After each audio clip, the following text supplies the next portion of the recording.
I'm Leslie Jacobs, and I've been involved in school reform for about 25 years. I've served as a business partner, member of the Orleans Parish School Board, member of the State Board of Education, and now the founder of a nonprofit whose mission is to work on the effectiveness and sustainability of the education reforms in New Orleans.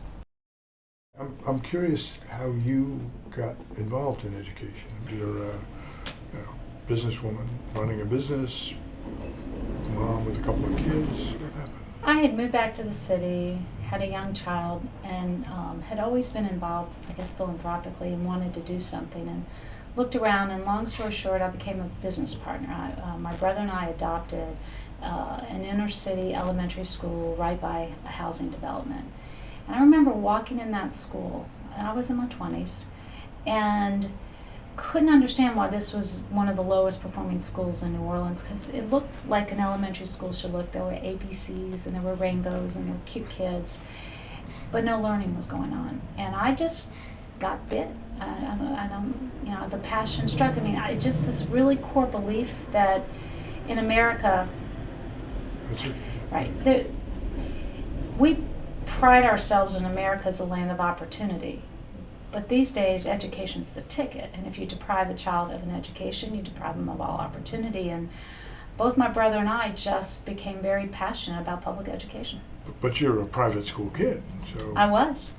I ran for the New Orleans School Board, and at the time my daughter was in a non-public school. And as I told people at the time, if that is your issue, that you need to be a public school parent to serve on the school board, then don't vote for me. But the public schools serve everybody. I mean, they are the foundation of the community. They're, taxpayers pay for them. It impacts the quality of life. It impacts crime. It impacts your economic development. But when you were running for the school board, and for many years before that, New Orleans, in a way, had given up on public education. I mean, anybody who could afford an alternative to public education got out of public schools.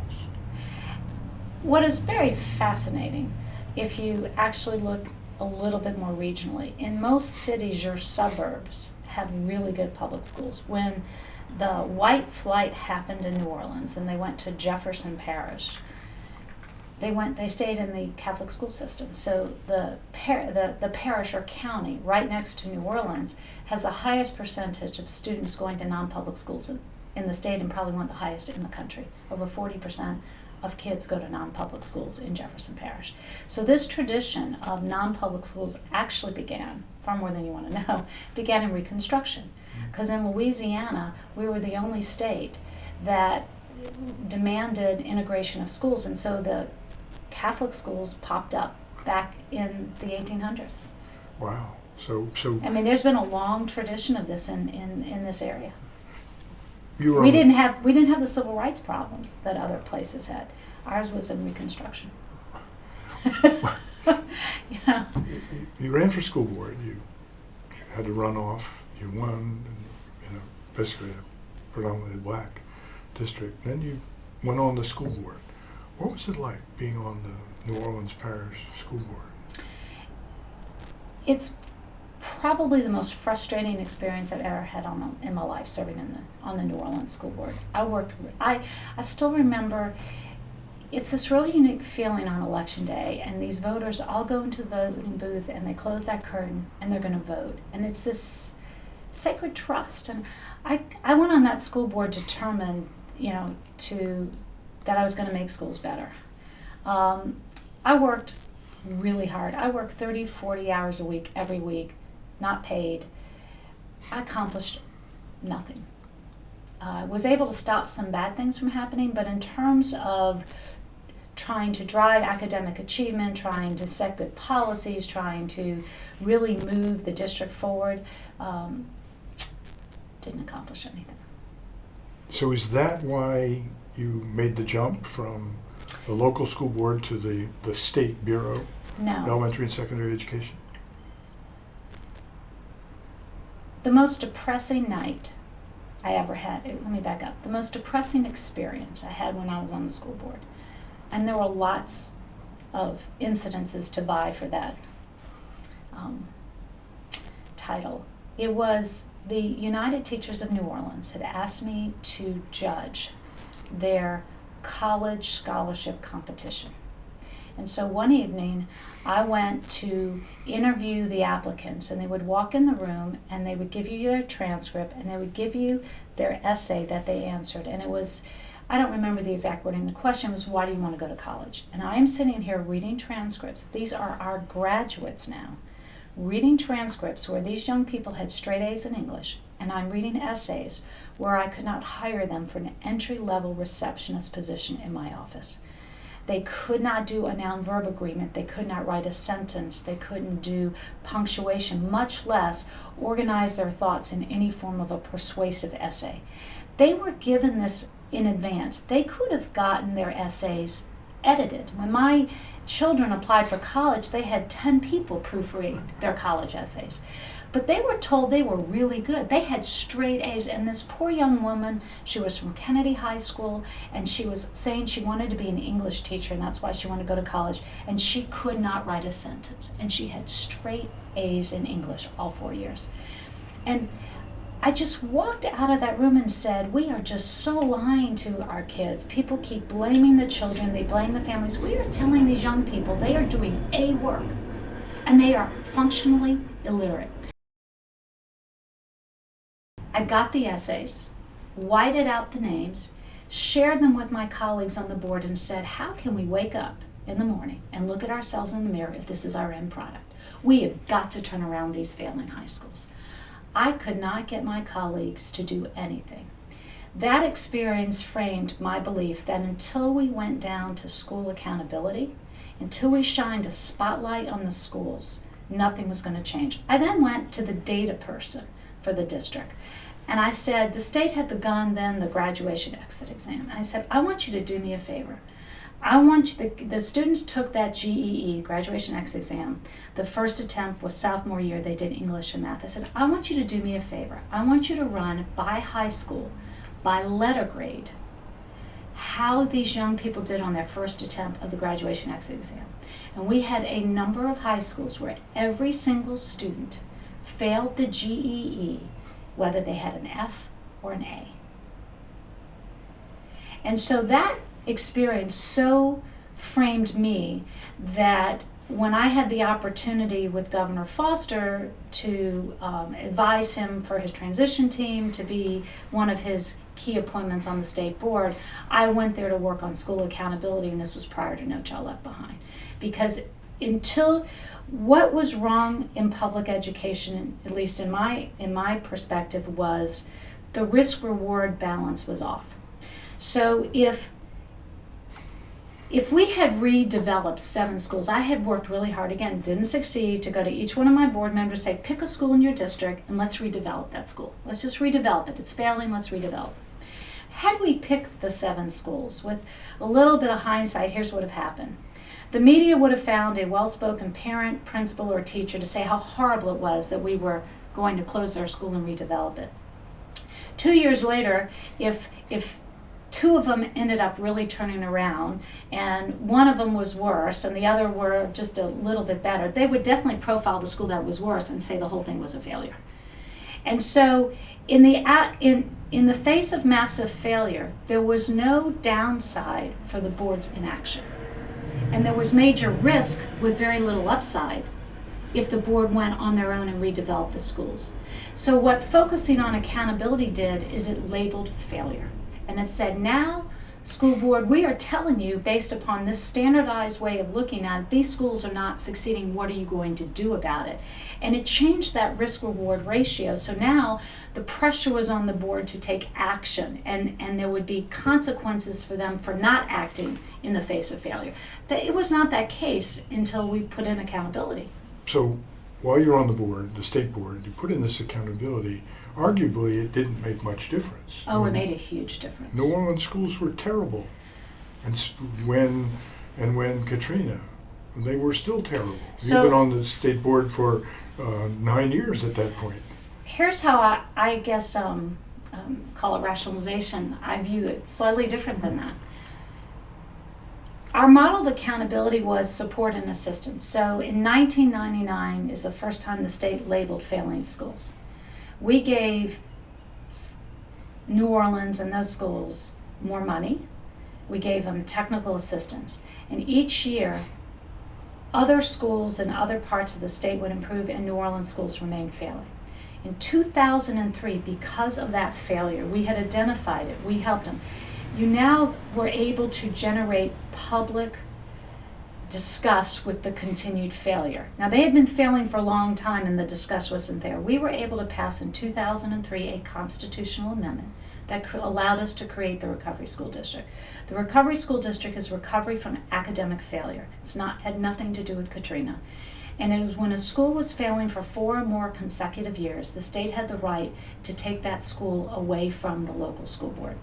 So we were able to pass that constitutional amendment, which for Louisiana was a very big deal. You needed a 2/3 vote in the legislature. You needed a majority vote of the people in the state. So in 2004, we took 1 school away from New Orleans. In 2005, prior to the levee break, we took 4 more. So when the levees broke in August 2005, there were 5 schools in the Recovery School District. They were all in Orleans Parish. They were all chartered. So I would argue, if you go back, I like to say that revolution happens with rising expectations. In 2003 or 2004, I forget which year, the valedictorian of one of our high schools could not walk across the stage and get her diploma because she failed the graduation exit exam in math 7 times. She had straight A's in math. You can pass the GE without really knowing algebra. And she had A's in Algebra 1, Algebra 2, and Trig, and could not pass the GEE 7 times. So the outrage is... No, this is what it was. There was no outrage. That was what was incredible. There wasn't a civil rights march. There was no religious, political, civic, parent outrage. The principal didn't lose his job. Nothing happened. That's because the citizens of New Orleans had lost all hope on public education. Today, people are angry there's still some failing high schools. I'm real excited by that. Because in 2005, when they were all failing, unless they were selective admission, there was no outrage. So anger is good. In many ways, yes, because particularly if you can focus it constructively. So when I said, sort of baiting you, that you really hadn't accomplished anything, it clearly worked. But I think what you're saying, or what I'm inferring, is that there is no real revolution. These things take time. I mean, you have to make a constitutional amendment. You have to get your. I mean, so you're not a revolutionary. You're what? An advocate for change, doing whatever it. How do you describe yourself? I don't know where you're going. Well, You've lost me here. Well, yeah, I sort of lost myself there. I think, that you clearly you're willing to sit down and say, this. I'm a pragmatist. That's what I want to know. I'm a pragmatist. I laugh. I used to say I'm a Democrat, and the Democrats think I'm a Republican. The Republicans in the state know I'm a Democrat, but I could work cross-party, cross the aisle very easily. I'm a pragmatist. You're not a believer in silver bullets or magic solutions. It sounds like this takes work. School reform is very hard. This is really hard work. I have just such respect for the educators in those buildings working really hard every day. If it was easy, we would have fixed it by now. And I think some of my beef with the national conversation right now is it's really oversimplifying the conversation.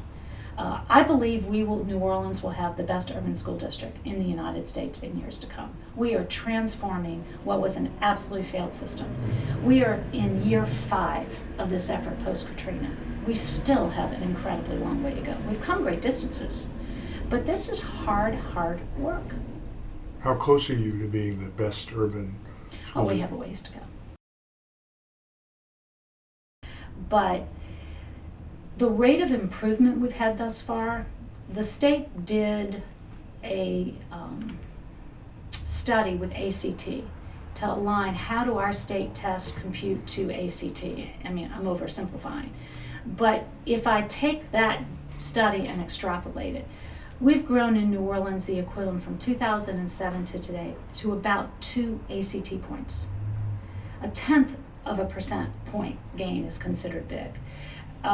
We are number one in the state in growth for this 4-year period.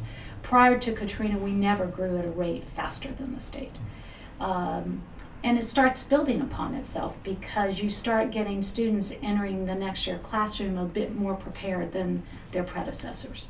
So it's going to take some time, but we have some incredibly talented educators working really hard right now across the city, and it's exciting. How long will it take before New Orleans is the best urban school system in the country? You know, if I really could tell you that precisely, I'd probably have a lot more invested in the stock market right now. But if we can continue our rate of improvement, we're going to be there in about 5 years.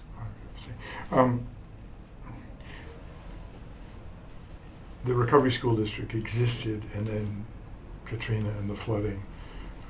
Some people have said, well, Katrina was a blessing in disguise, a great opportunity. How do you characterize Katrina and the levees breaking? I don't think anyone who lived here and went through that trauma would wish it on anyone. I mean, my heart goes out in the empathy for Japan and Missouri and the tornadoes. I mean, just knowing the devastation and the wrecking of people's lives, it's just really hard to capture. I will say that it gave us an opportunity that we took advantage of. Though my personal vision was we were going to end up here, it was just going to be slower. We were working to build that infrastructure to take over more schools when the levees broke. I mean, that plan was already working. As I used to say in 2006 and 2007, we were the dog that caught the bus because it happened so fast. We were flying, designing, and building the plane simultaneously because all of a sudden, the challenge in New Orleans, which really gets lost to people, is you weren't just trying to turn around a failing school district. You had to rebuild the entire school and city infrastructure. I mean, in January 2006, when you tried to start opening schools so people could return to the city, you had no buses, you had no textbooks, you didn't have teachers, you didn't have housing. We didn't have a smooth opening of schools till probably 2008. In 2005-06, you didn't have a school year. In 2006 and 7, you still didn't have buildings, textbooks, and teachers. 2007-8 was better, but really 2008-9 was your first really smooth opening of schools. So after the flooding, after the levees broke, take me back. Did you and the governor and state superintendent say, okay, this is an opportunity to put all these lousy schools into the RSD? Part of what accountability had done, going back to 1999, is it built this drumbeat that just never went away, that we have to do something about these failing schools. We had passed the constitutional amendment in 2003. Subsequent to 2003, the federal government had an audit finding, a Title I audit finding on New Orleans. I think it was around $50 million, and required the state superintendent to bring in a financial management firm. Otherwise, Orleans was going to lose all their federal funds. You had a major payroll fraud system. The FBI had opened up an office in the central office building. Subsequently, there's been over 20 convictions, including now the then president of the school board for taking a bribe. There was very much a sense that we did not want these schools reopened in that structure of failure, and if we had to restart the school system, we had to find a better way to restart it. So who is in this conversation saying, well, we can't let the old school board, this is an opportunity? Well, the school board had also announced that they weren't going to reopen schools that year. I think the state superintendent of education definitely, I'm not going to answer that. There's litigation going on. What I can say this, I think the Governor Blanco, hasn't gotten the credit she deserves for showing just tremendous courage. because she went ahead and pushed this legislation over the objections of the union and over objections of many of the New Orleans black legislators, which had been her base when she had been elected governor. And she had a very strong conviction that we owed kids that educational opportunity. Now, when suddenly all these schools in New Orleans were in the Recovery School District, the decision was taken to lay off all the teachers. No, that's actually not how it happened. Oh, tell me how it happened. Okay. The teachers were laid off prior to the legislation ever passing. How did it happen? So the Orleans Parish School Board was bankrupt. They were getting ready to go to the bond commission when the levies broke. They had no fund balance. They had never closed an end of year nor an end of month since December 1999. When the levies broke, the state was still paying Orleans what's called our MFP, the state school financing formula. They were still paying New Orleans as if they had the 65,000 kids. What the school board did is, knowing schools weren't going to reopen, they laid off all the teachers. They didn't have a fund balance to pay them. They were in a deficit. So that money was really used to get them out of debt, is what that money was used for. The state didn't pass the legislation to take over the schools until November, I think it was, 2005. Teachers had been laid off before then. And because let's understand, I mean, you also have to go back to where New Orleans was in September 2005.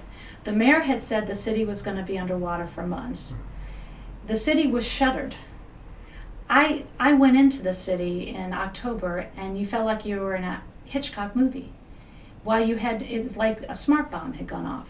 It was buildings, there were no people, there were no birds, there were no animals, there were no signs of movement. I mean, this was a closed city. So to keep the teachers on, you have no local revenues being generated. It's shuttered, all right? The city didn't really start coming back, and again, you had to get your housing, your job, and your schooling all up for families to return. So Christmas break 2005 is when people really started coming back, and you slowly started opening the city up in January. So when you say why, that first year you had a school district that had 65,000 kids. If you include all the public schools, you were under 20,000. I mean, teachers aren't just jobs. Teachers are there to educate the children. You would have had massive layoffs in any scenario because the kids weren't there. I mean, we're now 6 years later and we're at 40,000 kids, down from 65,000. so the decision was made to hire Robin Jarvis. Tell me about Robin Jarvis. Back in January 06, when we began this, there was an amazing set of challenges. There was trying to restart schools better. There was trying to restart schools in an area that had undergone massive devastation. You had a Department of Education a State Department of Education with no infrastructure to do this. Michigan just announced they're doing it a year from now. They have a year to plan. There was zero planning time for this. So you had a Department of Education that had to deal with 1 million people disrupted in about a third of the state from hurricanes Katrina and Rita, had to get student records to all 49 states in this country, other than Louisiana. At the same time, they had to try and gear up to restart schools in New Orleans. They had no extra funding to do this. They had no staff and time to go out and hire. So you took a small team of people from the Department of Ed and they got going on it. Given that set of circumstances, I think they did an outstanding job. When was the decision made to embrace charter schools so wholeheartedly? The decision actually began in 2004 with the first takeover. What Bessie, in the original legislation, Bessie had the right, but not the obligation to take over failing schools. And so we began a process of issuing an RFP, request for proposals, and if there was a qualified charter applicant, we took the school over. If there wasn't, the district kept the school. So there was a philosophical adoption Republican and Democrat alike, saying charter schools are the way to go? I don't think it was that conscious.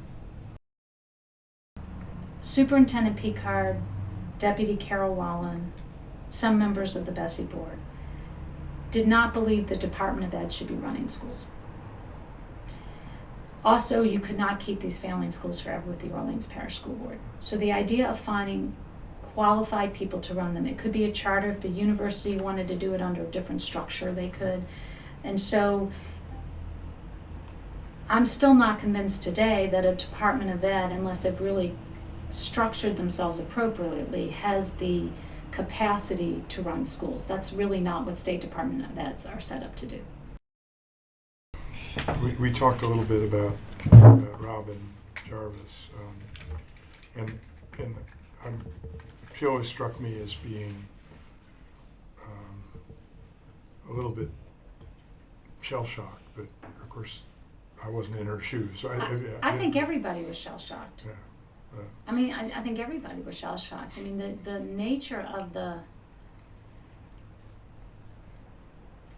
I didn't live through World War II. I didn't live through the Great Depression. I would say if you lived here through Katrina, it's that level of an experience that shapes you. And today, sitting in a revitalized and renewed New Orleans and trying to look through this back through history, it's just hard to remember the level of devastation. I mean, the amount of time spent to say, where are we going to house teachers? To have to sit back and say, can we get FEMA trailers for teachers? Where do we store where do we put them? How do you get the sewage and the electricity to them? Where's the right site? How are you going to get a contractor to go fix this school? The state had no cash. You had to get, and FEMA's always a reimbursement, so you had to go negotiate with the Louisiana Recovery Authority to get CDBG funds. Every one of these steps took an incredible amount of time, an incredible amount of energy. What people don't sit back and realize is the schools were the most effective organization, political entity in getting something done through FEMA anywhere in this state. And you had in Louisiana, I mean, this is the State Department, you had Hurricanes Katrina and then Rita. You had over a third of your residents moved out of the state, and all the teachers, you had to get the student records, you had to get the IEPs, you had to get the teachers all their certification things. Cecil had to reorganize the entire Department of Ed to assign someone to every single groups of teams for every single parish to help do this. At the same time, they have to ramp up for this. It was an incredibly taxing, stressful time. Paul Vallis. Tell me about Paul Vallis. What do you want to know? Well, just your sense of what he's like as a leader, and how he ended up getting hired, and just kind of talk. I mean, my sense of Vallis, and I'd followed him in Chicago and then a little bit in Philadelphia, is that he was willing to sort of throw ideas at the wall and see what stuck. And I think Paul Vallis made a tremendous contribution to the reforms in New Orleans. He was able to come in and bring some people with him and help stabilize schools in 2007. But his larger, I think, impact and contribution is, it is very rare to find the leader who's willing to give up their power. And Paul Vallis was willing to do that. Eager to do that. He embraced it. He absolutely embraced it when he came here. And he was willing to, instead of building a centralized school district, he could have come in back in 2007 and said, I'm building a central office staff for the long term. We're not going to charter any more schools. I know how to do it all, and we're going to have this centralized school district. That's not what he did. He embraced charters. And so today, even though the student count has risen dramatically from 2007, we have many fewer direct run schools. Next school year, 75% of the students in New Orleans will be in charter schools. And that would have never happened without Paul Vallis. And these schools are performing well. It's not that charters in and of themselves are great schools, but we've done chartering well in New Orleans. We've done it, as I say, you can do it fast failure or slow success. It's been very much looking for those high quality charter operators and chartering very slowly. Well, to charter slowly, I mean, when I listened to Detroit originally saying they're going to charter 35 schools in a year, we've been averaging about 5 new charter schools a year, not 35. So while you see today we're highly chartered, it's taken, going back to 2004, building this inventory of high quality charter operators. Paul Vallis allowed that to happen. Which is a rare thing. It is extremely rare, and it was his gift to the city. And what's even more fascinating is put this in the national context for a moment. You spent a lot of time profiling Michelle Rhee in Washington, D.C. Paul Vallis and Michelle Rhee began at the same time. Paul Vallis's leaving New Orleans after 4 years was a non-event, because 75% of kids are going to be at schools where they will make decisions, and Paul Vallis's departure does not affect them now. Michelle Rhee's departure in D.C. was a huge event, and people wonder, will the reforms stay, and what's going to happen in D.C. now that Michelle Rhee is gone? Paul Vallis allowed a decentralized system of schools to flourish. And it's really, he is unique in that in the country, and I believe that will be part of why we're going to be the most successful urban school district in the United States. He liked to talk, and so do you actually, about a system of schools as opposed to a school system. Correct. Where did that phrase come from? I did it. That was my phrase. Tell me how did it pop into your head one morning? Well, yes. I mean, where system of schools came from is this. We need a system of schools and not a collection of schools, and there's a world of difference. So in the rest of the country, there's really 2 ways of organizing schools. You have a centralized school district where it's mayoral control, elected, gubernatorial control, some combination there. It's a centralized school system. And fundamentally, that superintendent or that board makes decisions for those schools. The opponents of this monopoly, as they want to call it, argue for the competition model. In the competition model, you have these charter schools out there. But charter schools are like independent atoms in this model. They really only pay attention to what happens inside their schoolhouse. They have their own timeline for when they'll accept kids and do their lotteries, if they can do an enrollment cap. So without really understanding it, they're codependent on this system, because the system raises the taxes. The system will have overcrowded schools if there's a surge of kids, because the charters get enrollment caps. The system takes the mid-year enrollees, the adjudicated youth. The system overwhelmingly will serve the severe, profound special needs kids. And the charter schools stay very focused on what happens inside their schoolhouse. That model works when charter schools are niche players. In New Orleans, traditional schools are now the niche, and charter schools are the system. And so we have to have a system of schools versus a collection, because, as I say, I'm for the free market with the fence around it, because there are sets of rules that you're going to need to enforce that impinge some on that charter autonomy. For example, enrollment. You cannot have every one of these charter schools have a different day that they're going to cut off time for applications, a different application process, a different time for the lottery. Parents can't navigate that. So we've come in with a common enrollment and application process. We will have to come in with a system of how mid-year enrollees are assigned. You move to a city and you naturally think you will go to your neighborhood school. We don't have neighborhood schools. Every school in New Orleans is a school of choice. And so if you're moving to New Orleans in November and you need a school, there has to be some process where you can go find a school. It sounds to me like you're saying New Orleans is a little bit too much of a Wild West. Not at all. Well, there's a learning curve going on.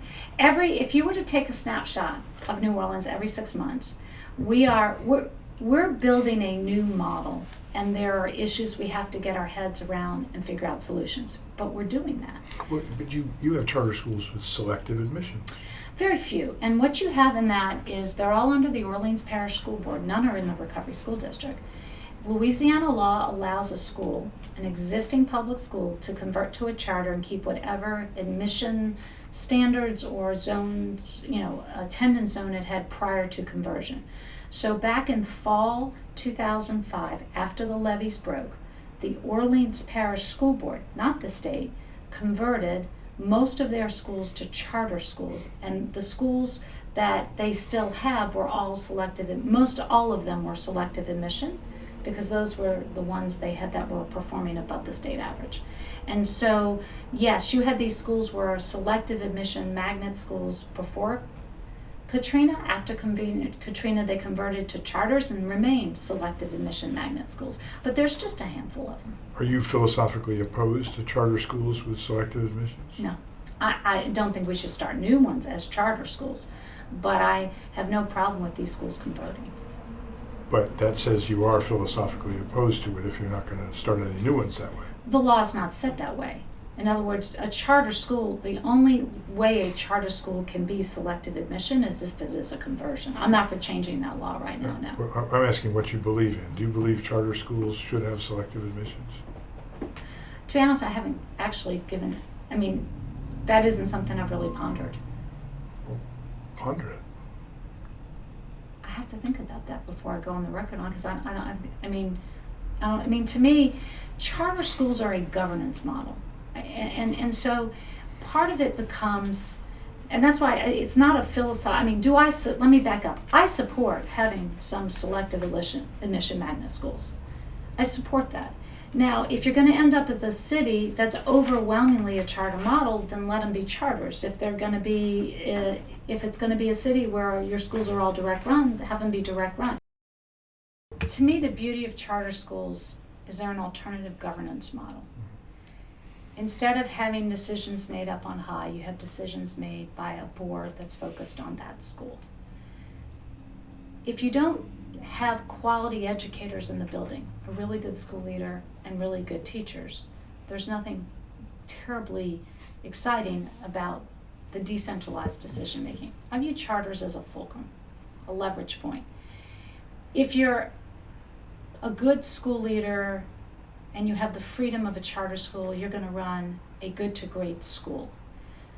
But if you're a mediocre or average school leader and you have the freedom of a charter school, you're going to run a school that is no better and possibly worse than that traditional school, because you're responsible for all of the non-academic functions. You have to be able to handle the transportation and the food service and the insurance, etc.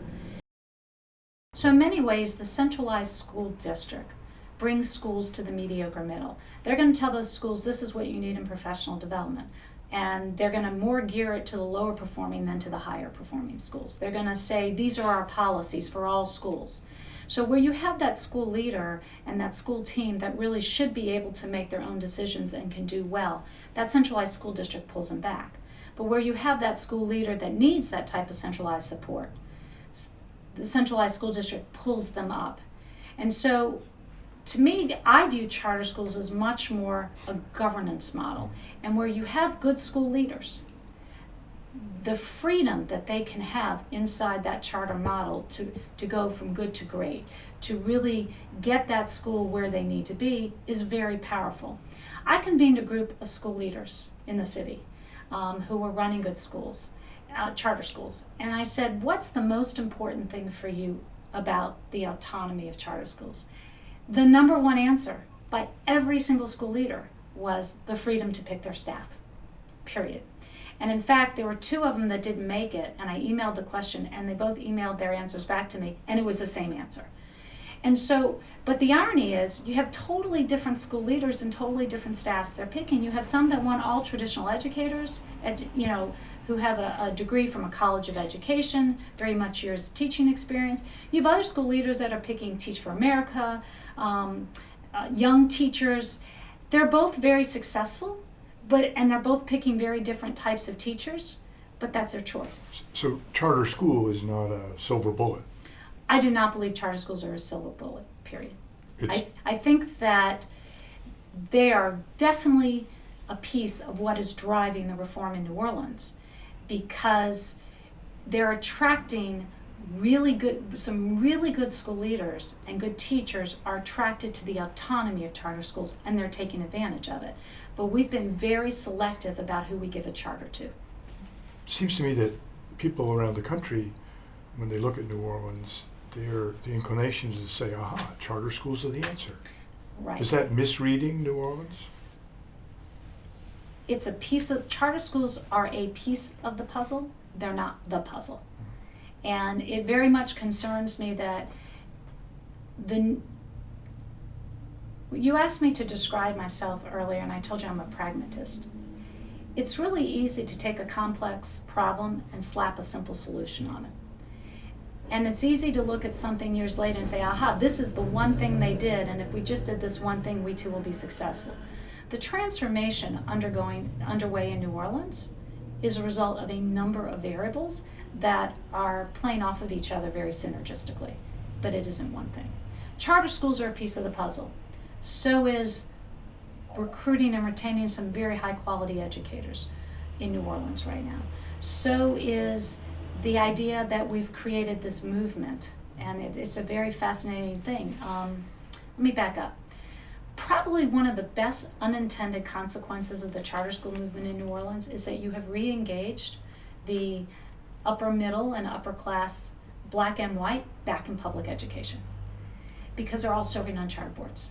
If you wanted to have the most authentic diversity convened in New Orleans without, trying to manipulate it, it would be to get every charter board member in the same room. Every walk of life, socioeconomic diversity, racial diversity, neighborhood diversity, they're all here. And so it's fascinating because what that does in educating the general public about public education has just wonderful consequences. There's also sharing amongst charter board members. So you have a school and the school leader comes in and says, we didn't do well, and they're making excuses. Well, that charter board member will say, well, no, I know that KIPP is doing this, or Algiers Charter School Association is doing that, so I'm not accepting that excuse. Go ratchet up the game, come back with another plan. There's a lot of that going on. You have a lot, we call it co-opetition.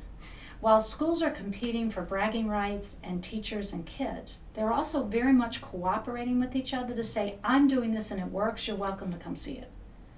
So there is a sharing going on and a movement going on here that everyone is focused on. We are going to be a very successful school district. And that's a factor as well. It's a critical mass of excitement. The state running schools, you said it wasn't their intention to run schools, but they didn't want to give them back to the old Orleans Parish School Board. The state still has schools. I mean, do you envision that someday, and you have your own proposal about how to, a three-part board and so on and so forth, how much longer will the state be running schools? Well, there's really two different issues there. The plan enunciated by Paul Vallis and I believe affirmed by John White is to continue to turn the RSD New Orleans direct run schools into charters. Again, they've been doing it slowly, waiting for high quality charter applicants, but they're down to 15 schools next year that they're running. That's it. So I think if we do not change the law and the state continues to operate Recovery School District New Orleans, I think in the next 3-4 years, all of their schools will be chartered.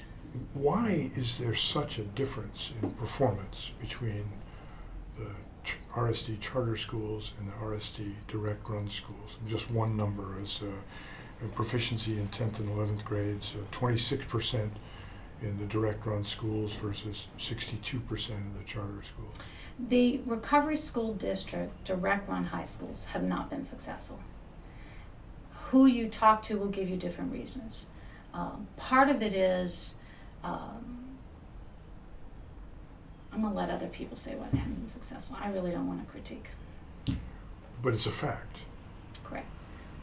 There are critics, Leslie, who say that's almost intentional, that you need a two-tier system, one filled with failing schools and failing kids, to allow the others to be successful. I don't buy that at all. It's interesting, no one's saying that on K-8 anymore because we have very, very few failing K-8 left. On the high school, part of the reason is it's harder to find good charter operators. Your charter school operators are disproportionately in the K-8 space. We've had to grow our own operators at the high school level, and it's taken more time. Part of the reason the RSD operated schools are failing is New Orleans has never had a good system of alternative education. and that's just now beginning. So last year, beginning this school year, you will have 2 alternative charter schools operating. So my early advice to Vallis was to really focus on developing some good alternative schools. That didn't happen. And so part of the challenge for the remaining few schools the RSD has is they de facto were becoming like some alternative schools. They had very high mid-year enrollment. So I forget the percentage, but at some of these schools you had an incredibly high percentage of students that were there in May that were not there in September. That problem could have been managed other ways. Okay, I mean, there were choices and decisions to make in how to manage that. But I don't believe you need to have, I mean, that's the old line New Orleans thinking. We don't need to have any failing schools, period. We are going to need to have some good alternative schools, which we've never had. But I think that's starting to develop, and next year the direct run high schools by the RSD are fewer in number, and I think each year they're going to go down. So as the critics who say that by design, on the same hand the RSD is saying we're going to turn these over to high quality charter operators, the expectation is turn around.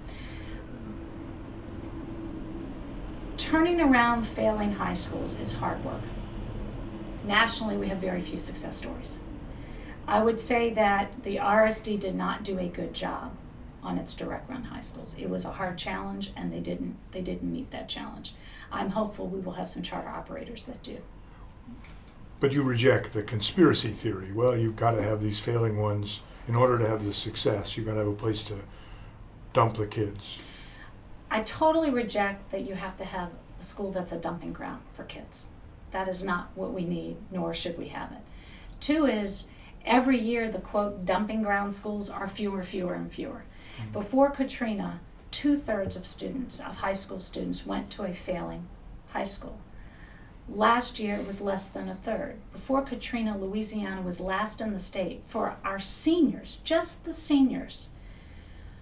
21 out of every 100 seniors in Orleans Parish in spring 2005 did not graduate.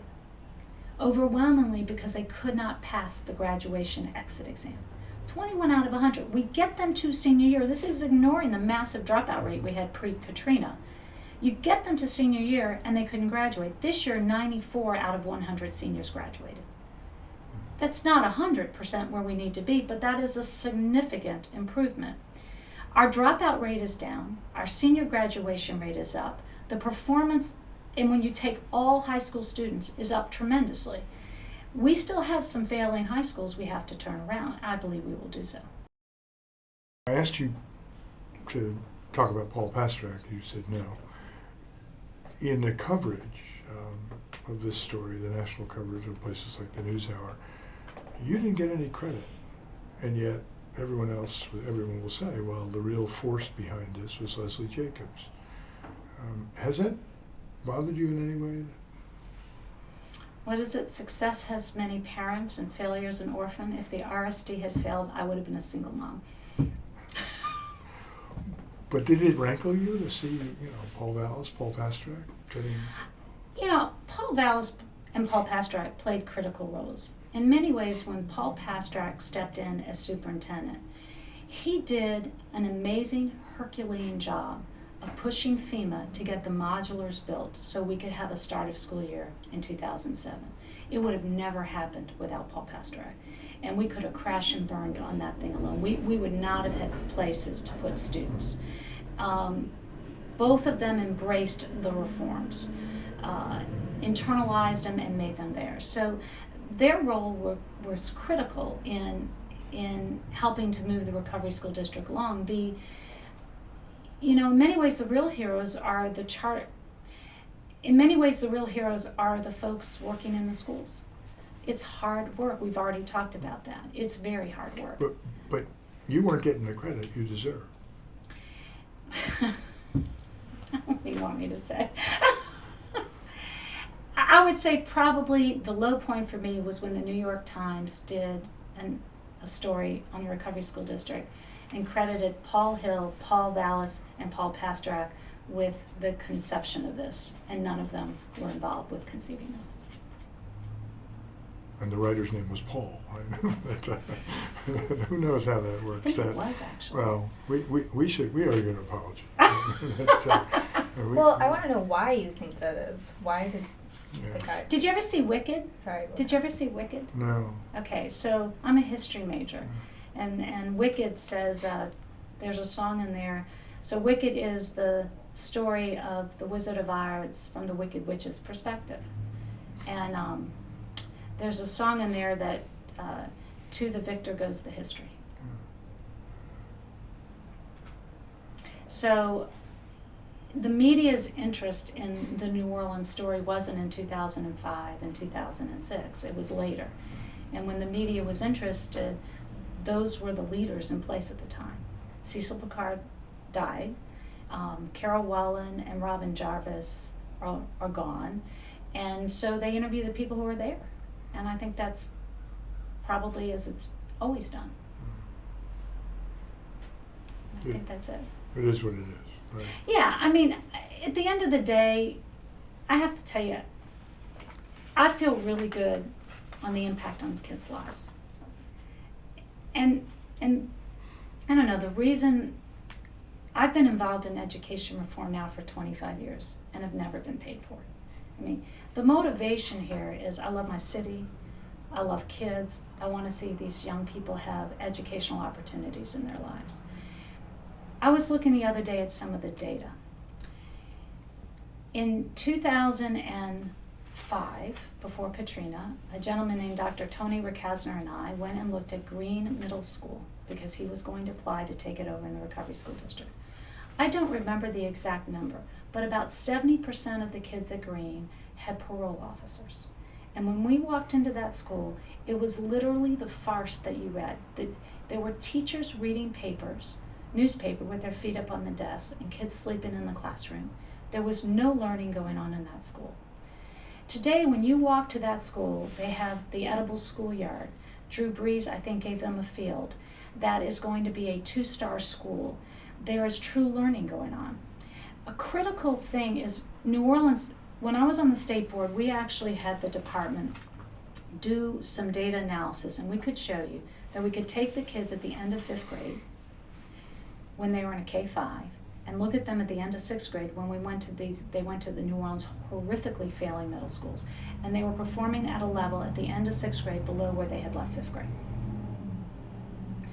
So a big decision we made based upon this data is when we reopened schools in New Orleans, we reopened them K-8s. We did not reopen them the elementary and the middle.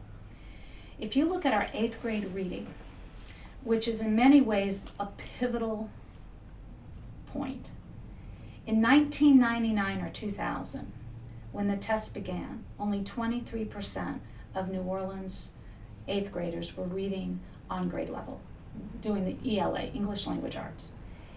In 2005, years later, that number had grown to a whopping 26%, 3 percentage points. This year I'll have to go get the specific number, but it's close to 60% are now. So we've gone from 26% to close to 60% of our 8th graders are now reading on grade level. The impact of that is huge. And so I will confess there are moments where I have felt slighted. But then I sit back and look at this data, and I say the real goal of this was to change kids' educational outcomes, and we're doing that. Of course, you have a long way to go. We have a long way to go. We still have close to half of the students not at grade level, so we're not stopping. Talk to me a little bit about the role of Teach for America. Now, of course, Wendy Kopp, she adores you, and she, in her book, gives you the credit no one else did, or very few other people. I don't know if you've seen her new book, but she lavishes praise on you and someone, Pastor Eck, and never mentions Paul Vallis. So, things even up maybe. But tell me about the role of Teach for America in what's happened in New Orleans. I consider Teach for America an anchor tenant. If you're doing a shopping mall development, you need an anchor tenant. TFA is one of the anchor tenants in New Orleans. We have the highest per capita of Teach for America core members and alumni in New Orleans now than any other city. I don't have the numbers anymore, but there are a number of school leaders here that are TFA alum. You have TFA alum in leadership positions throughout this education reform. So TFA has played a critical role in helping to supply teachers. I alluded to this earlier, and if I had the if I felt taking easy to a pen, I wanted to write a letter to Detroit, because you asked earlier about what lessons can you learn. I'm going to circle back to TFA. Just give me a minute here. The challenge is folks are looking at the reform in New Orleans oversimplistically. And we really had two very different things going on. One of the luxuries Katrina gave us, but I'd argue Detroit has the same luxury, is because kids were returning over a space of years, we could start some schools slowly. Detroit has that luxury. They have a lot of vacant buildings. You really had two types of turnarounds going on in New Orleans. One is what I would call a true turnaround, meaning this school leader and these educators had to walk into a fully populated school building, be it 350 or 1,000 kids. They had to walk into that school and turn it around. To stereotype, but there are very few exceptions to these stereotypes, overwhelmingly the successful turnaround has been a veteran school leader, 40 and over, had run a very successful school prior to walking into that school, and overwhelmingly they have selected veteran teachers and will have a sprinkling of Teach for America or the New Teacher Project or alternatively certified teachers. The other success story is the restart or slow start, and that is the KIPP model. I'm going to come in and start this school one grade at a time, or 2 grades, and add a grade each year. Again, overwhelmingly, these school leaders are under 40. Most of them, it is their first time being a school leader, and they are disproportionately populating their schools with Teach for America core members and alumni or young, alternatively certified teachers. Both have worked. 2 roads to success. There are 2 roads to success, but they're very different profiles because to walk into that fully populated school, you can't be a rookie principal. To be that rookie principal, you need the time to build your culture and add 1 grade at a time. And it's just fascinating to watch these 2 very different roads. But TFA has been an anchor tenant here. Their impact is felt throughout the city. KIPP has been an anchor tenant. KIPP New Orleans, again, we're probably their highest per capita of anywhere in the country. KIPP New Orleans has a build-out program where they're going to be educating 10 to 12% of the kids in New Orleans. They're growing from 1,700 to 2,500 students next year. What's the Leslie Jacobs recipe for success? Number 1, you have to find really good school leaders. You have to have the supports. The supports can be in a traditional school district. The supports can be in a charter model. The key of that support is they get to pick their own faculty. They get to pick their own professional development. They get to make the decisions of what goes on in that school building. Number 3, there has to be a quality pipeline of educators. They can be traditional. They can be TFA. There is not one model. I don't think it's an either or. I think it is an and. I believe the reformists have oversimplified. As you and I were talking, if you looked at Waiting for Superman positions that if you just eliminated tenure and you just eliminated collective bargaining and you just eliminated the bureaucracy, schools would succeed. Well, if that were true, every charter school in the nation would be a huge success, and they're not. You have to have educating kids that walk into that school building 3 and 4 grade levels behind is incredibly hard work. It takes a team of very talented and dedicated educators to make that happen. And you need to create an environment that attracts them, retains them, and supports them. In New Orleans, the charter school movement has attracted and retained them. They like that autonomy. But there are other ways of doing this. So accountability is part of your recipe. Absolutely. One of the things New Orleans did, or the state did, is we set back in 2006 very strong measures of accountability in those charter contracts. You had to hit a certain threshold at 3 years, you had to hit a certain threshold at 5 years, or that contract was revoked, non-renewed. We have stuck to that as a state. That drives performance. That drives a sense of urgency. Because probably one of the things that this is part of the recipe for success, and it's an attitude it's just hard to capture. In my 25 years of ed reform, I call it the blame game. You take a group of traditional educators who feel unempowered, and you put them in a room and say, why aren't you succeeding? And within 60 seconds, you get to the blame game. It's the kids, it's the poverty, it's the parents, it's the neighborhood, it's the teachers union, it's the principal, it's the superintendent, it's the school board, it's the kids. You'll hear that. Get that group together, and it goes real fast. When I convened a group of school leaders and I said, what are your challenges, what's going on? In a 2-hour discussion, no one ever got into the blame game because they have the power and they have the autonomy to change it. So part of the recipe is no blame game, but that's a consequence of power and accountability. Autonomy, Autonomy. and accountability. So I'm trying to get your recipe down here. Outstanding leaders, autonomy in choice of teachers in particular, a pipeline of good teachers, an accountability system. Is charter school part of the recipe for? Charter schools comes into autonomy. Charter schools are fundamentally a means of delivering real autonomy. Okay. There are other ways of delivering autonomy. Part of your recipe, no teacher union? It's interesting. I'm not a big union fan. I mean, let me back up. I'm not a big collective bargaining fan, okay, because you can have a union without collective bargaining. But if you'd asked me what were the top 5 things wrong with the Orleans system prior to Katrina, the collective bargaining agreement would not even hit the list. Okay? I mean, you had 8 superintendents in 10 years. You had massive fraud beginning up at the top. You had a central office that was incapable of providing any meaningful support. You had years of not investing in quality school leadership and really recruiting really strong teachers. The union is way down on that list. On the other hand, that autonomy, the number one thing that the successful school leader said is the right for them to pick the teachers and the teachers to pick the school. That match, the philosophical alignment, the belief in the school culture, it only takes a few teachers who want to blow up what a principal wants to do to create a bad culture in a school. You had, in a number of speeches that I've read of yours, described it employees at will. Employer at will, Yeah. yes. And I'm sorry, yeah, you've talked about employer at will, meaning teachers can be fired, boom, overnight. They could, sure. Do you believe in due process? Well, there's due process in the fact, I don't believe teachers need any special rights other than what the private sector employees get. They can find jobs, there's teacher shortages out there, but you already have federal laws against discrimination. You already have all these federal protections that work everywhere else. I don't believe teachers need special. The whole idea of tenure began in many ways in higher ed as a right of free speech and the right to do research and publish and not be fearful of losing your job.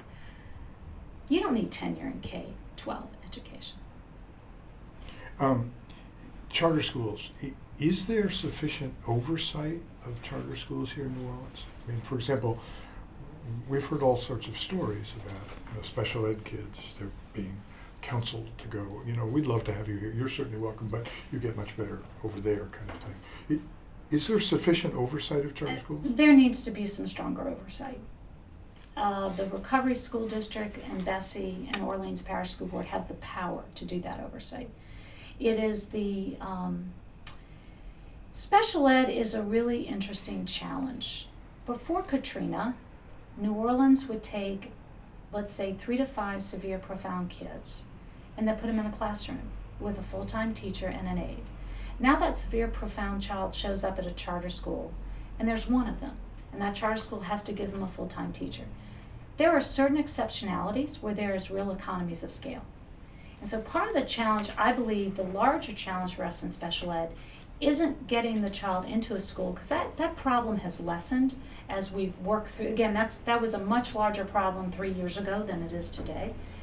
But how do you provide quality services? How do you provide quality services within the per pupil funding that we have in the state and in the city? I mean, take hearing impaired. Before Katrina, you had a school that specialized in hearing impaired. The kids had a specially equipped classroom. You had a specialized teacher. Now they're spread out one per school because of this decentralized system of schools. That's an issue we're going to have to wrestle with and figure out, how do you balance the system of schools, parent choice, with the need, with some exceptionalities, to have you provide better service to the student with the disability if they're in a school that can give that quality service. Are there incentives for charter operators to turn away special needs kids? Actually, we've done a better job than most. I tell you, in most communities, charter schools are funded on the average per pupil. But you're saying yes, there are incentives? Well, no, I'm not. Most districts pay charters on the average per pupil. Well, special needs kids are significantly more expensive to educate. In New Orleans, we've come up with a differentiated student funding formula. So schools are getting more money for students with disabilities. It's probably not sufficient money. But so I think the larger issue is, for example, I know one charter school that was counseling kids out because they didn't have an elevator. And so they had to carry this child in a wheelchair and get 4 teachers to carry the child up the stairs. There has to be a much more thoughtful conversation of looking at facilities, of looking at exceptionalities to say, how do we best serve these students in the construct here?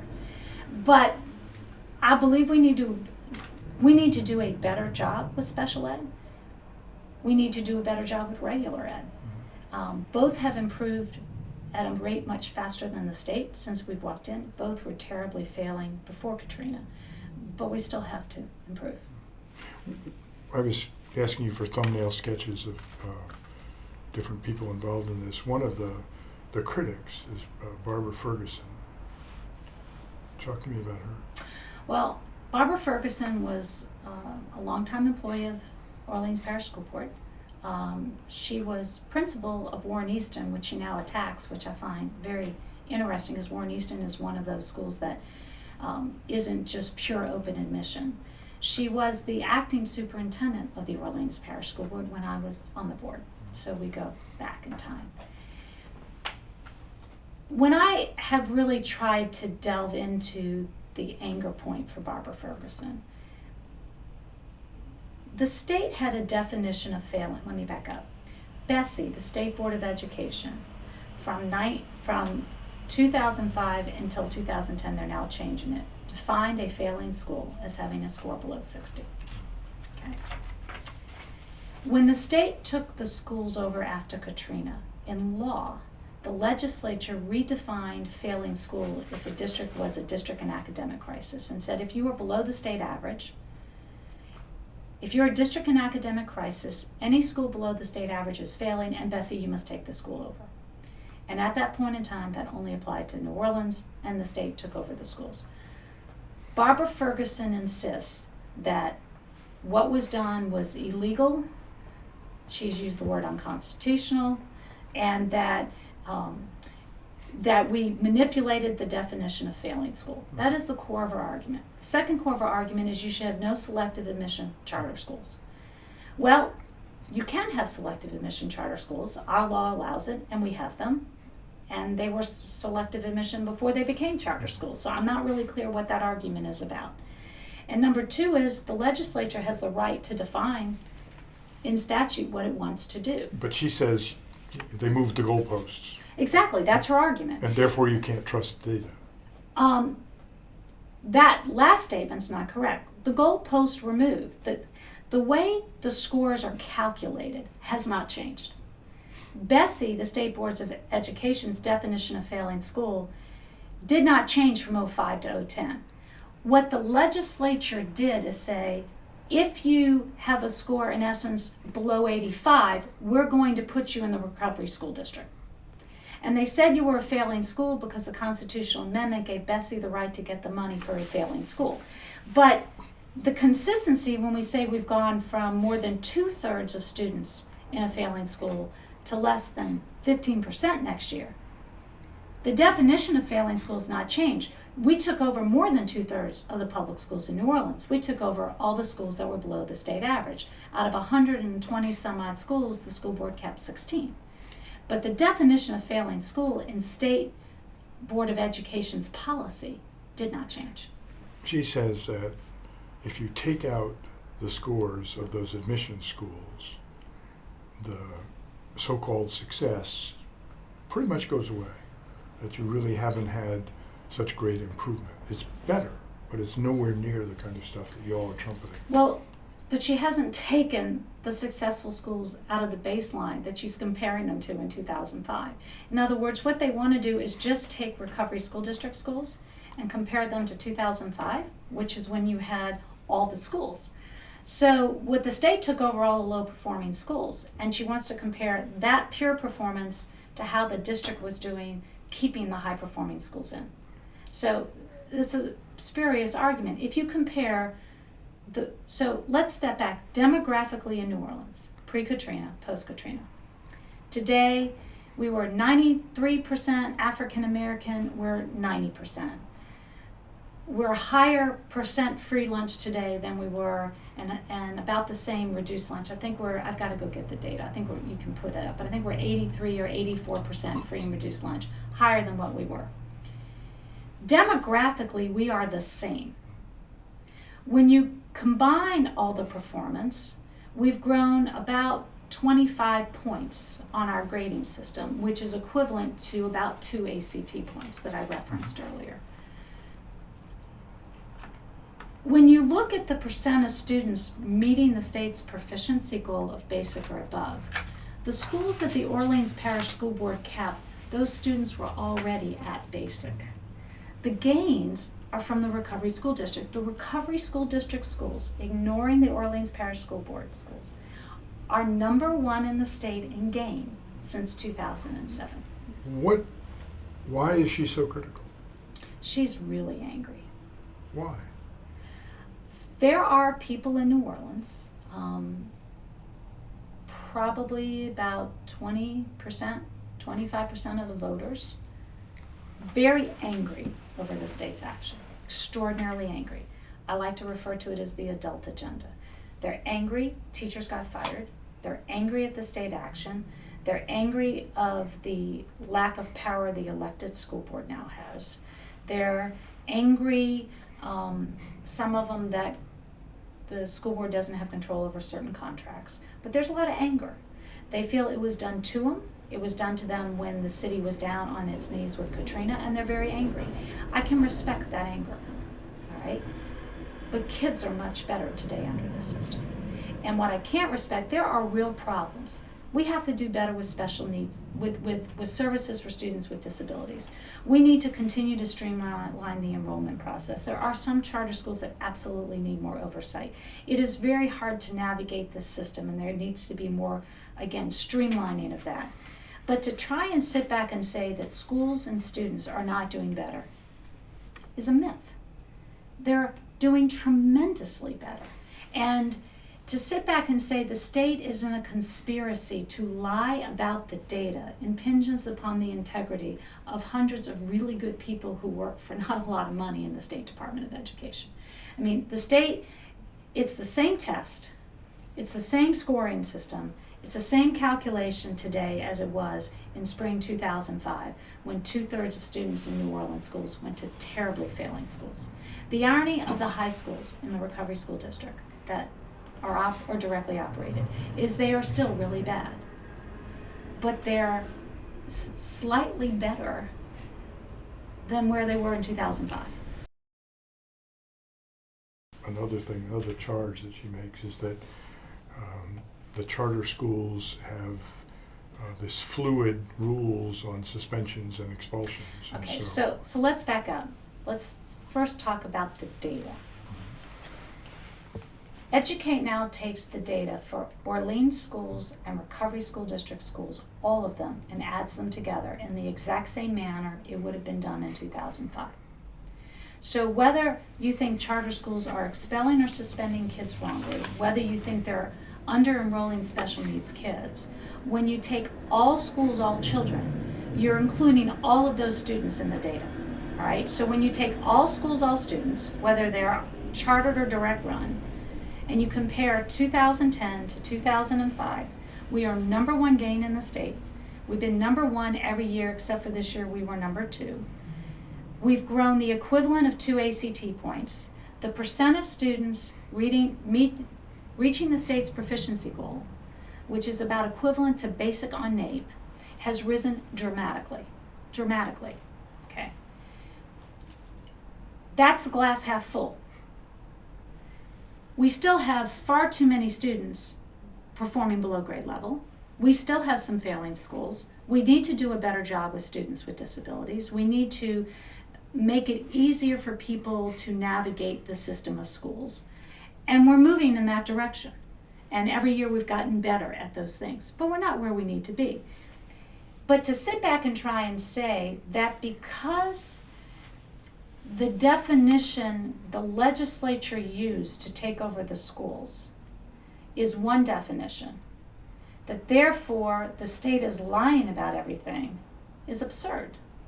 Because the Department of Education and the State Board of Elementary and Secondary Education has had the same test, the same grading scale, the same labeling scale in effect from 2005 to 2010. So when you want to compare, you are comparing apples to apples.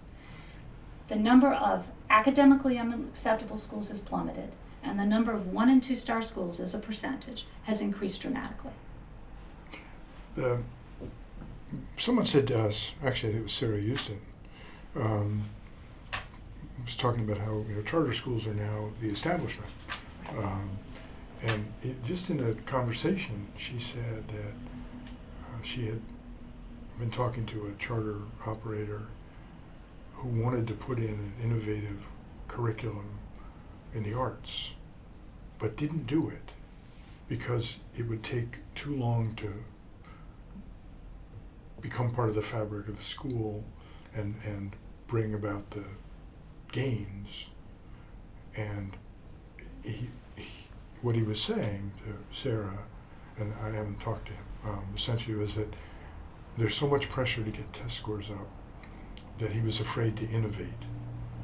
Is it possible that this business model that you have embraced, which is sort of quarterly reports in the capitalist Wall Street approach, is it possible that that could become a barrier to trying new things?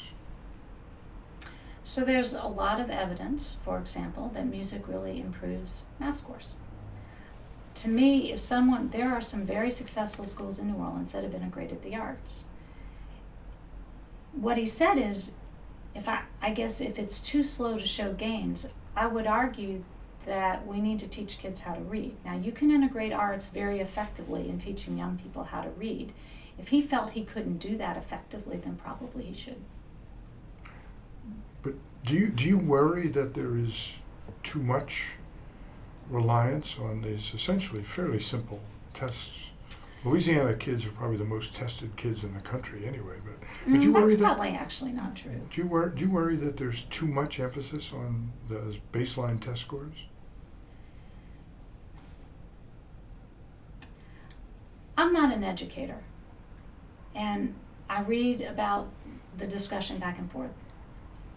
The 4th grade English language arts test begins with a writing section. And an example would be, describe your most favorite room that you could, if you could have a room in the house the way you want it, what would be in your favorite room? And it's to see, can this 4th grader write a sentence and can communicate. An 8th grade student would be asked to write a letter to your principal about who you would recommend to be a substitute teacher in the school. When folks argue about teaching to the test, as an employer now, I sit and look at that and say, if teaching to the test means they're going to teach these young people how to write those paragraphs, I'm real happy with that. Because I do believe there are a set of basic skills. That said, critical thinking is terribly important. And one of the things that Louisiana does well, and there was a lot of work, when I went on the state board, you really had a pass-fail test. Louisiana has the various performance levels, starting with approaching basic to basic all the way up to mastering advanced, which are very rigorous. Schools, and when we calculate the scores, schools get the credit. They get more points if the student is advanced or mastery than if the student is just reaching grade level. And there are many schools in the city working to get their kids to the mastery and advanced. You have to be able to do critical thinking. You have to be able to do reasoning. You cannot do regurgitation at these higher levels. So I have just seen example after example of some really good schools with powerful teaching that, yeah, they're focused on how their kids doing well on the test, but fundamentally they're doing excellent teaching. So I think the two can coexist. And I think when you have a school that's teaching to the test, they're teaching minimal skills at a minimal level of that test, and that shows up in their scores. So if they're good tests, you're okay with teaching to the Correct. test? I am. Yeah. What's next for New Orleans? I mean, you said the glass is half full. There's a long way to go. Yeah. What's next? I mean, we have a challenge of sustaining this reform, of taking it up to the next level. You're not declaring victory. Absolutely not. Oh no, we have a ways to go. Again, my goal is we are the #1 urban school district in the United States, that we are getting our youngsters successfully going on to post-secondary, they're prepared for it, that they graduate with choices. More students are there now, but not nearly enough. What do you fear? What do you worry about? It's interesting. While there's a lot of noise out there, and when someone like yourself comes in from out of town, you hear that noise, the fact of the matter is, I ran for mayor. The Recovery School District, while people in the rest of the country may not think of me as the mother of the Recovery School District, locally they do. And so I knew that this would be a huge issue. I polled it, I focus grouped it, and what I'd sit back and tell you is the public overwhelmingly supports the reforms. When a statewide group did a poll for Katrina 4-year anniversary, so that would be a 1.5 years, almost 2 years ago, and they asked voters early on in the poll, what's most improved about New Orleans since Katrina? The number one, and you filled it in, the number one answer by 1 in 4 voters was that K-12 education, was education. Voters overwhelmingly support charter schools. They overwhelmingly support converting more schools to charters. Our challenge is governance. So voters will say they want schools returned to local control, but they don't want them returned to the Orleans Parish School Board. They don't want the mayor to have mayoral control, and as part of return to local control, they don't want them stayed at Bessie. And you try and get, well, what do you mean by local control? And everybody gets stuck. So I think that's a conversation we're going to have as a city. But that's up at the adult conversation level. I mean, my bigger issue is can we keep attracting and retaining and supporting quality educators who go to work every day and work their butts off to improve schools. So your biggest fear is? We lose that momentum, we lose that steam. And it could happen from, numbers, I'm not clear why it could happen, but it could. I mean, we've had, when I worked at the state level, improvement tended to be stair-step. A school or a district or the state would look at its data, okay, we just grew really well in English, so the next year you'd say English was flat and math would grow. And you tend to grow, plateau, and it would be stair-step. New Orleans has been growing like this. I mean, in 2004, when No Child Left Behind required us to disaggregate the data by subgroup, Black students in New Orleans were the lowest performing of Black students in the state of Louisiana, and New Orleans at that time educated the largest number of Black students. This year, our Black students are above the state average for Black students. That is phenomenal gains. Can we keep this momentum up? Can we keep this trajectory up? Can we keep getting better? Or are we going to plateau? That's my fear.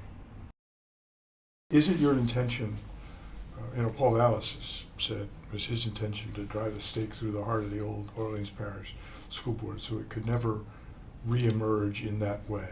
Is it your intention to make sure that the old Orleans Parish School Board never comes back to life in its old way? It would be my intention to have a governance model that really helps have powerful, successful schools.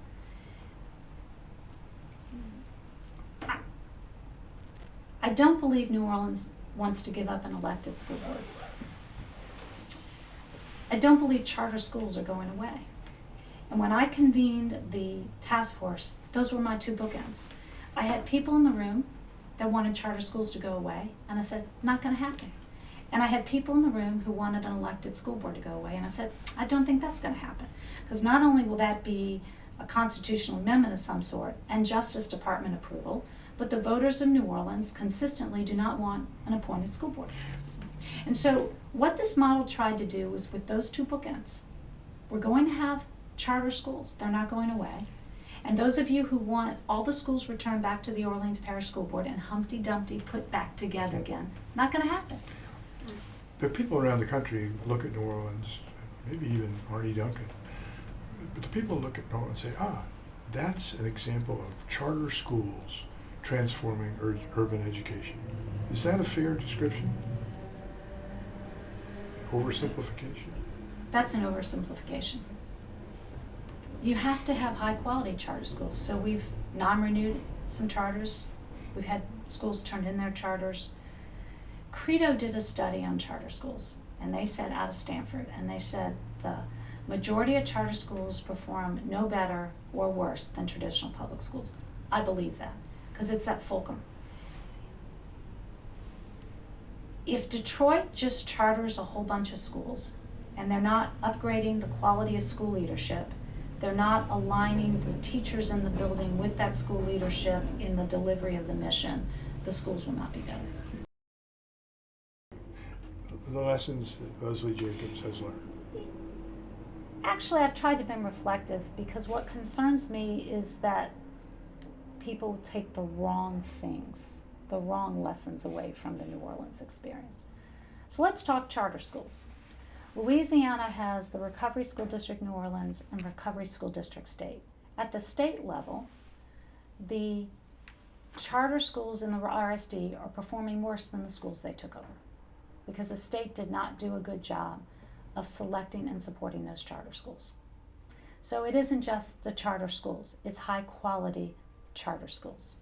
Number two, New Orleans has had the benefit of Teach for America and the ability to pick from some incredibly veteran teachers to really have a much stronger teacher force and a stronger school leader force.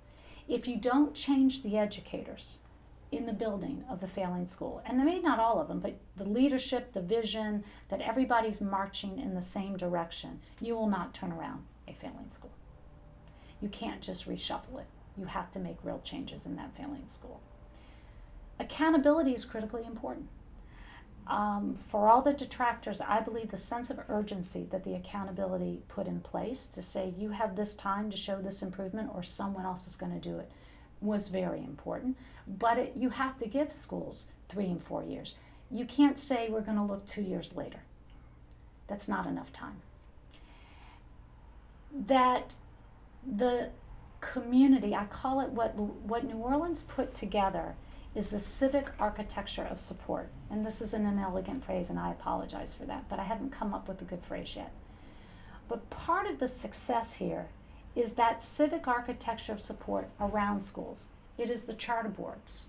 It's the nonprofit New Schools for New Orleans, or Achievement Network, or schools getting together to figure out how to do things better. It is help getting quality charter board members. There's a tremendous amount of civic engagement going on that's supporting the schools. That when you have that singleton charter school trying to go turn around a school, they don't have that architecture of support. That architecture is also self-policing. So it's gotten some low-quality charter schools to turn in their charter versus having the disruption of trying to shut down a charter and having parents protest. That's been a very important component of this. The foundation support. I mean, we got a lot of money coming into this city to help recruit high-quality charter schools, to incubate high-quality charter schools, to support these charter schools, particularly the slow starts. If you're going to start a grade at a time and build, you are front-loaded with some very expensive administrative costs, and you had foundation support to help offset those costs. You can have fast failure or slow success. We've done this very slowly. For all of the support coming into New Orleans, the foundation support, the national focus, we're a hot place to be. New Orleans is considered the #1 brain gain magnet in the United States right now. For all of those variables going the right way, we still could only charter about 5 schools a year. We can't do it any faster and keep it high quality. And so what we did in New Orleans was we did it slowly and very selectively. In the rest of the state, The state took the schools over in the Recovery School District, didn't really have a plan, and then quickly went out and chartered them, and it's failed miserably. Do you think for-profit schools are an essential part of a recipe for success? So at the risk of alienating many of my pro-profit Republican friends, I would tell you in New Orleans, the experience of the for-profits has been totally underwhelming. You've had one of them kicked out by their board. One of them, the board turned in the charter and then kicked the other one out. You've had one of them running schools that are by no means the highest performing. In the rest of the state, you had one of them leave after 1 year with the debt and just left the state holding the bag. In Louisiana, our per pupil is very low. There isn't enough money to make a profit. I'm not clear how they can do that. So our success by no means has been driven by the for-profit charter management groups or the EMOs. I want to ask back on that issue of civic engagement.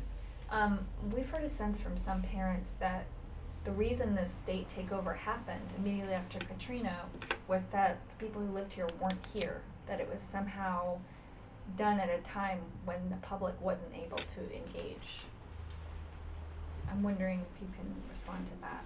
And we've heard that saying, yeah, well, this was the stealth takeover.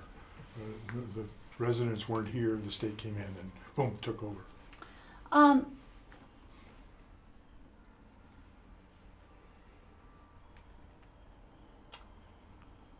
When the legislature met in special session in fall 2005, the residents were not here in New Orleans. I don't know if that made takeover easier or not, because the New Orleans delegation voted against it and fought against it in the legislature. This was not a local takeover. It was a state takeover supported by the state superintendent and the governor. And the governor knew she was going against her base. New Orleans had been a strong base of support, but felt very compelled that this was an opportunity to provide kids with better education. And she took that risk. So the screaming may have been louder, but I don't think the outcome would have been any different. Was it undemocratic? I don't think it's undemocratic.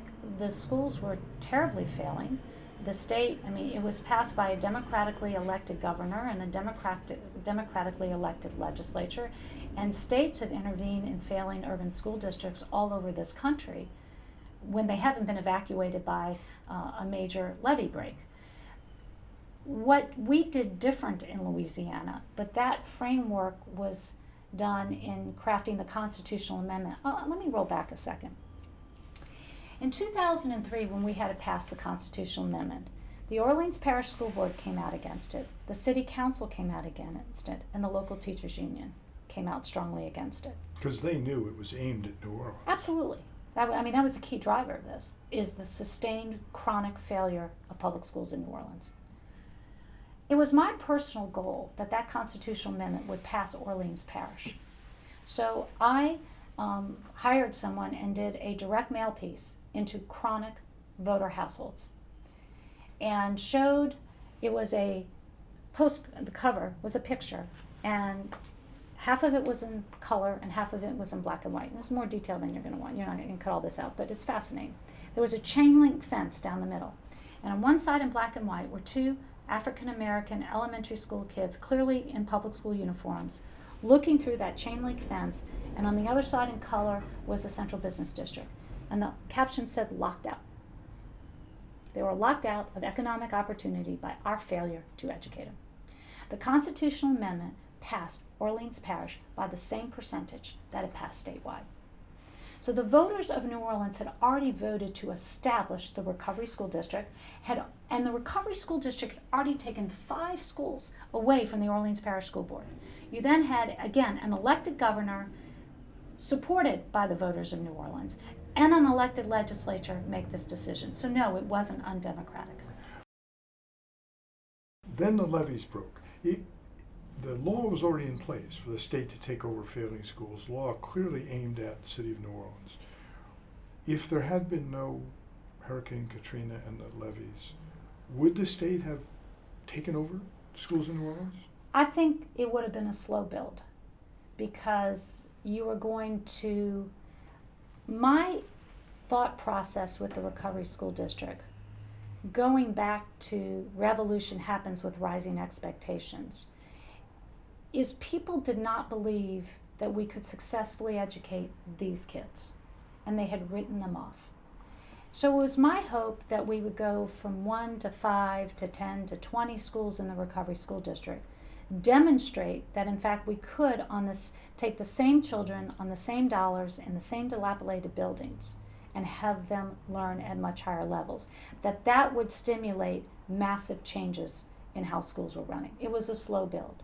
When the levees broke, schools are shuttered. The city is shuttered.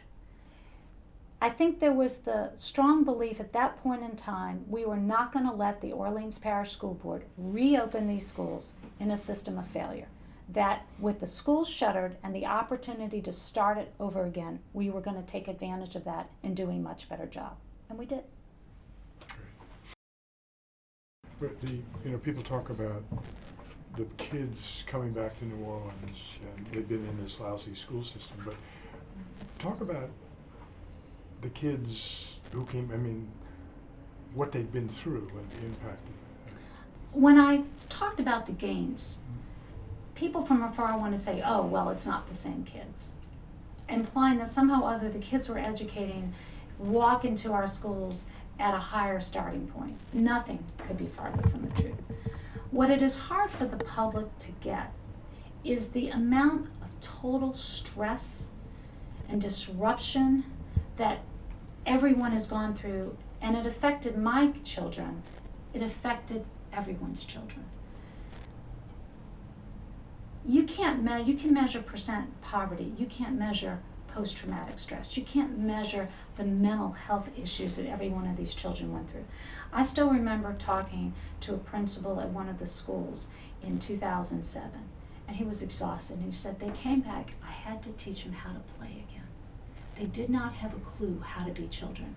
I talked to another principal who shared with me a story that one of his little girls, his 4th grade girl, wrote, where the father is putting the children and the mother up on the roof, and then the floodwaters took him before he could get up. She comes to school with that every day. The amount of homelessness, kids who had to go through multiple schools, multiple cities.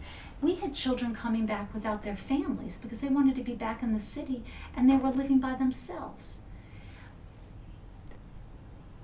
You lost every support mechanism you had. If you think of someone whose house burns, and they'll go to their church, well, all the churches are gone. They'll go to their neighbors, all their neighbors are gone. They'll go to their family's all going through duress. Everything, every support structure you had was uprooted. This may sound minor. You couldn't use your cell phone. The 504 area code crashed. So then you go to Baton Rouge, which is 225. That area code crashed. Then you went to Lafayette, 318. That area code you had trouble getting through. You couldn't communicate.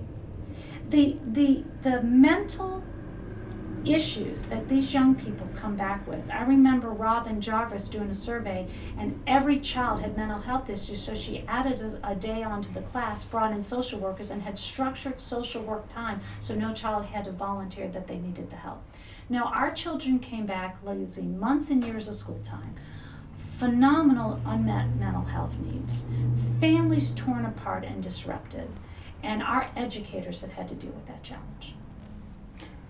Someone said to me that another factor was some of these kids came back from much more successful schools and said, wait a minute, why can't we have what they have in Austin or Houston?